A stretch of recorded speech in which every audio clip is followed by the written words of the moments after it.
ቤቶች እንዴት ናችሁ? እንኳን አደረሳችሁ፣ እንኳን አብሮ አደረሰን ለዓመታዊ ክብረ በዓል ለመድኃኒዓለም እንዲሁም ለታላቁ ሆሳና ክብረ በዓል።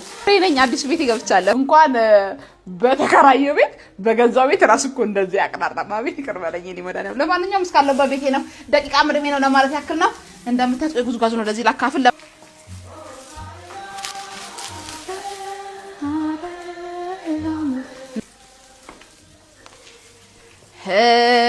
ሕፃናት ኢየሩሳሌም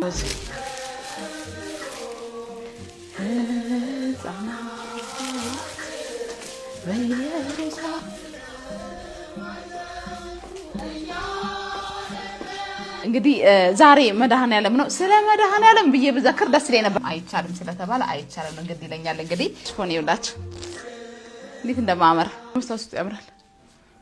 ቀሚሴ እንድታያችሁ አድራሻዬ ሰሚት ዲዲምቱ ለቡ ነው የምገኘው።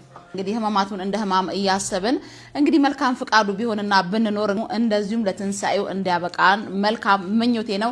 ያለው ለሌለው ተካፍሎ በማሳለፍ ጎረቤታችንን በማሰብ ከዚህ ከ5 ወይም ከ6 ቀን በኋላ በዓልን በዓል የሚያደርገው እሱ ነው ብዬ ነው ማስበው። በመተዛዘን በፍቅር ቆንጆ በዓል እናሳልፋለን ብዬ ተስፋ አደርጋለሁ። መድኃኒዓለም የዛ ሰው ይበለን። ፍሬ ደል ይደሉ ካነኝ ወዳችኋለሁ። ባይ ባይ ቻው